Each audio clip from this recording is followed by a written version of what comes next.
ఈరోజు దేవుని వాగ్దానం ఇర్మియా గ్రంథము 3వ అధ్యాయం 22వ వచనం. మీ అవిశ్వాసమును నేను బాగు చేసేదను, మీ అవిశ్వాసమును నేను బాగు చేసేదను. భ్రష్టులైన బిడ్డలారా తిరిగి రండి, మీ అవిశ్వాసమును నేను బాగు చేసేదను. నీవే మా దేవుడివైన యెహోవావు, నీ యొద్దకే మేము వచ్చుచున్నాము. విలపించే ప్రవక్తగా పేరు కలిగిన ఇర్మియా దేవుని ప్రత్యేకమైన జనాంగముగానున్న ఇశ్రాయేలు వారిని గూర్చి, యూదా వారిని గూర్చి ఎంతో వేదనతో ఈ ప్రవచనాలను, హెచ్చరికలను తెలియజేస్తూ ఉన్నారు. ఇశ్రాయేలును అలాగే యూదా వారిని గూర్చి వారిని అక్క చెల్లెళ్ళని ఉదహరిస్తూ దేవుని త్రోవ నుండి వైదొలిగిన వారిగా చెబుతారు. మీరు దేవునికి విరోధముగా చేసిన పాపమును బట్టి, అనగా వ్యభిచారమును బట్టి, దుష్కార్యమును బట్టి నీవు దేశమును అపవిత్రపరుచుచున్నావు. కావున వానలు కురవడం లేదు, కడవరి వర్షం లేకపోయింది, అయినను నీవు సిగ్గుపడడం లేదు అని ఇర్మియా గ్రంథం 3:3లో చెప్పబడింది. ఇర్మియా గ్రంథం 3వ అధ్యాయం 12వ వచనంలో, నేను కృపగలవాడను గనక నేను ఎల్లప్పుడూ కోపించువాడను కాను, మీ మీద నా కోపము పడనీయను గాని నీవు నీ దేవుడైన యెహోవా మీద తిరుగుబాటు చేయుచు నా మాటను అంగీకరింపక ప్రతి పచ్చని చెట్టు క్రింద అన్యులతో కలుసుకొనుటకు నీవు ఇటు అటు పోయిన నీ దోషమును ఒప్పుకొనుము అని దేవుడు ఇర్మియా గ్రంథం 3వ అధ్యాయం 13వ వచనంలో హెచ్చరిస్తూ పిలుస్తున్నారు. 3వ అధ్యాయం 20వ వచనంలో, స్త్రీ తన పురుషునికి విశ్వాసఘాతకురాలగునట్లుగా ఇశ్రాయేలు వంశస్థులు నిశ్చయముగా నాకు విశ్వాసఘాతకులైతిరి అని దేవుడైన యెహోవా సెలవిచ్చాడు. 3వ అధ్యాయం 21వ వచనంలో, చెట్లు లేని మెట్ల మీద ఒక స్వరం వినబడుతుంది, ఆలకించండి. తాము దుర్మార్గులై తమ దేవుడైన యెహోవాను మరచిన దానిని బట్టి ఇశ్రాయేలీయులు చేయు రోదన విజ్ఞాపనములు వినబడుచున్నాయి. భ్రష్టులైన బిడ్డలారా అని దేవుడు ఇశ్రాయేలు యూదా ప్రజలను గద్దించి పిలుస్తూ ఉన్నారు.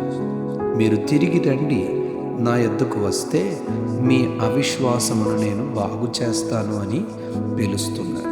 రోమపత్రిక 10వ అధ్యాయం 17వ వచనంలో, వినుట వలన కాగా వినుట వలన విశ్వాసము కలుగును, వినుట క్రీస్తును గూర్చిన మాట వలన కలుగును అని చెప్పబడింది.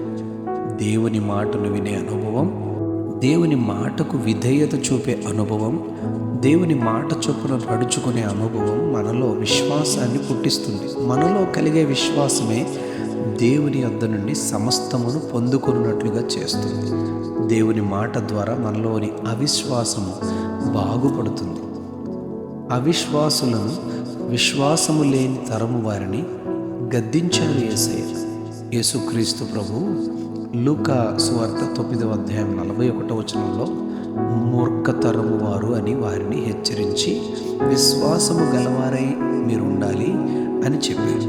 మార్కు సువార్త 16వ అధ్యాయం 14వ వచనంలో, పునరుద్ధానుడైన యేసుక్రీస్తు 11 మంది శిష్యులు భోజనమునకు కూర్చున్నప్పుడు ఆయనను చూచిన వారి మాటను నమ్మనందున వారి అపనమ్మిక నిమిత్తము, హృదయ కాఠిన్యము నిమిత్తం వారిని గద్దించారు.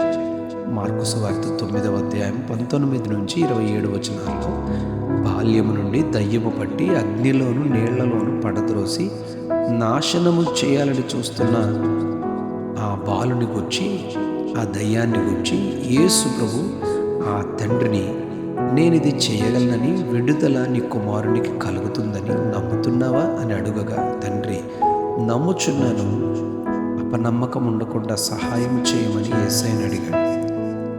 యేసు మోగదైన చెవిటి దయ్యమును వదిలిపోమ్మని ఆజ్ఞాపించి గద్దించారు. వెంటనే అది విలవిలలాడించి కేకలు వేసి వదిలిపోయింది. అవిశ్వాసము కూడా ఒక దయ్యమే. అది వదిలిపోతే గాని దేవుని కార్యం జరగదు. కనుక ఆయనే మన అవిశ్వాసమును బాగు చేయాలని వాగ్దానం చేస్తూ, నేను బాగు చేస్తానని వాగ్దానం చేస్తున్నారు. మన అవిశ్వాసాన్ని బాగు చేసుకుందాం, అట్టి ధన్యత కలిగి ఉందాం. ప్రభు ఈ మాటలు దీవించునుగాక. ఆమేన్, ఆమేన్, ఆమేన్. మీ అవిశ్వాసమును నేను బాగు చేసేదను, మీ అవిశ్వాసమును నేను బాగు చేసేదను.